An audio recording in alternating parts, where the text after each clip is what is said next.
Ça fait mal? Oui. Monsieur Hendricks, comment va votre femme? Est-ce que tout va bien? Est-ce qu'il y a... Il y a un problème? En ce moment, il y a un infirmier noir avec elle. De quoi parlez-vous? J'ai personnellement ordonné que notre meilleur médecin l'examine. Ça peut être très grave. On dirait une appendicite. Oh non, monsieur. C'est le docteur Wilson, notre meilleur chirurgien. Meilleur chirurgien? D'où ça? D'une clinique vétérinaire minable? Ma femme a l'air d'un animal de compagnie? Nous avons besoin de faire quelques tests supplémentaires pour le confirmer. En attendant, nous allons préparer la salle d'opération. Oh non. Pourquoi diable ce clone ausculte la femme de votre plus grand donateur? Je vous assure, monsieur Hendricks, c'est un excellent spécialiste. Voyez par vous-même. Il a réalisé des centaines d'opérations chirurgicales avec succès, une excellente formation, diverses récompenses, etc., etc., etc. Est-ce que c'est votre mari là-bas? Oh, oui. Il a l'air plutôt en colère ou triste, non? Et cette femme-là? Elle est en vacances, malheureusement. Et cet homme-là, il a l'air d'avoir de l'expérience et au moins il n'a pas de doute sur son intégrité. Dr Bloom? Oui, c'est aussi un chirurgien, mais il était dans l'équipe de jour. Et il est chez lui en ce moment, probablement endormi. Qu'est-ce que vous attendez? Réveillez-le. Monsieur Hendricks, il a une longue garde. À son âge, à cette heure tardive, il est en train de dormir.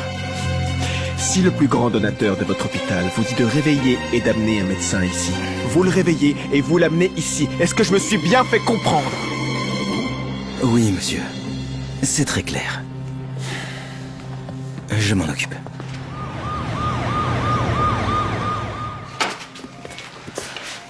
Dr Wilson, Madame Hendricks n'est plus votre patiente. Que voulez-vous dire? Je dois amener Madame Hendricks en salle d'opération. Le Dr Bloom va vous remplacer. Je l'ai déjà bipé. Le docteur Bloom, il vit à l'autre bout de la ville et on ne peut pas attendre. L'appendicite est aiguë. Vous avez vu ça? Il remet en question les ordres directs de sa direction. J'avais raison à propos de ce boucher. Michael, ça fait mal. Laisse le docteur faire son travail. Bien sûr, mon amour. C'est pour ça que j'ai appelé un vrai docteur qui sait comment traiter les vrais patients et pas ses frères du ghetto après une fusillade. Alors c'est de ça qu'il s'agit. De la couleur de ma peau. C'est vraiment plus important pour vous en ce moment que la santé de votre femme ou quoi? Dr Wilson, Monsieur Hendricks est notre plus grand donateur, alors surveillez votre ton. Vous pouvez partir. Je ne peux pas partir, elle a besoin d'une chirurgie d'urgence. Levez-vous, s'il vous plaît. Même si c'est la femme du grand donateur ou l'un de mes frères du ghetto, je ferai mon travail même si vous me virez, ok? Levez-vous! On va voir comment vous opérerez avec des menottes. C'est quoi ça? C'est un refus formel de vos services. Posez un doigt sur ma femme et les flics vous tomberont dessus. On va attendre un vrai docteur. L'appendicite ne peut pas attendre, j'ai le droit de refuser. Stop! Écoutez-moi bien, votre refus va l'aider beaucoup plus que votre aide, le boucher. Tout est sous contrôle. Dr Wilson, nous pouvons gérer sans vous. Vous êtes tous les deux malades.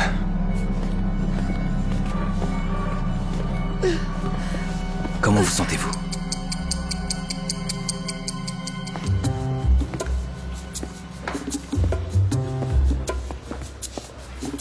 C'est quoi l'urgence? Avez-vous regardé l'heure qu'il est? Dr Bloom, il y a une urgence. Allons dans le bureau. Je vais tout vous expliquer. Ok. Dr Bloom, le bureau est par là.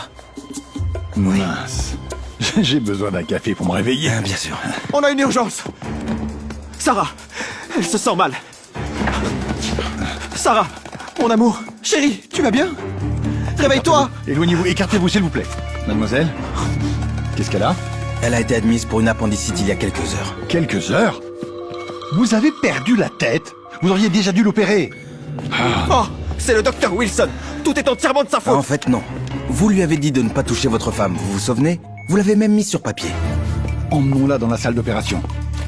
Oui. Son appendice est Un rompu. instant. Oui.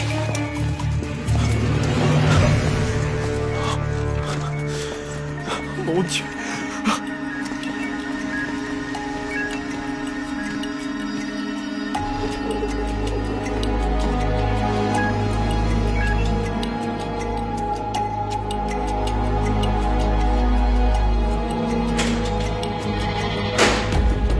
Hé, docteur! Où est Sarah? Comment est-ce qu'elle va? Ne vous inquiétez pas. L'opération est toujours en... Comment ça, en cours? Pourquoi? Pourquoi est-ce que c'est si long, enfin? Une rupture d'appendice est très grave. Mais le docteur Bloom fait tout ce qui est nécessaire. Bon sang, Sarah. Il y a des complications. J'ai peur qu'elle ait besoin d'une transfusion sanguine. Eh bien, faites-lui une transfusion, Eh alors. bien, votre femme a un type de sang rare, AB. Et nous n'en avons pas à l'hôpital. Donc, nous recherchons un donneur dans la nuit. Y a-t-il une chance que vous ayez le bon groupe sanguin? Je suis du groupe A. Bon sang. Alors, reposez-vous. Ça va être une longue nuit. Monsieur?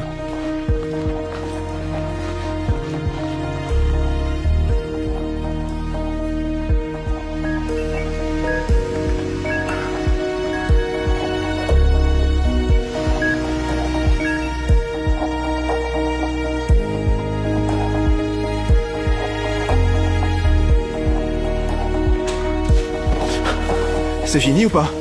Comment va Sarah? Elle se repose. L'opération a été un succès. Vous pouvez vous détendre. Dieu merci. Merci, docteur. Vous l'avez sauvée. Vous avez failli la tuer. Le médecin-chef m'a dit ce que vous avez fait ici aujourd'hui. Honte à vous, monsieur. C'est fini maintenant. Le plus important, c'est que Sarah soit sauvée. Ouais. Ah mais... attendez une minute. Qu'en est-il de la transfusion? Où avez-vous réussi à trouver le sang? Heureusement, nous avons trouvé le gars qui a le bon type de sang. Je ferais mieux d'aller voir la chambre de Madame Hendricks. Monsieur? Et donc, vous allez me frapper au visage maintenant? Quoi? Eh bien, Pourquoi? vous avez menacé d'appeler la police si un homme noir touchait votre femme. Je ne peux même pas imaginer ce que vous ferez si votre femme a le sang d'une personne noire en elle. Merci. Merci de l'avoir sauvée. Merci d'être revenu. Je ne pouvais pas faire Mais autrement. je vous ai humilié, je vous ai insulté même. Mon Dieu, j'avais tellement tort. Je suis vraiment un idiot. Au moins l'un de nous devait faire ce qui est juste. J'espère que cette situation vous a appris quelque chose. Je suis désolé, Dr. Wilson. J'ai agi comme un idiot. Mais je suis prêt à me racheter. Je vais donner à votre hôpital beaucoup plus d'argent. Cet hôpital n'a pas besoin de plus d'argent. Mais ce n'est pas le cas avec les hôpitaux dans le quartier où j'ai grandi. Personne n'a donné d'argent à mes frères du ghetto. Mais maintenant, ils le feront. Je vous promets que je vais construire le meilleur hôpital de la ville ici. Tout le monde mérite d'être traité à la même enseigne. Je vous donne ma parole.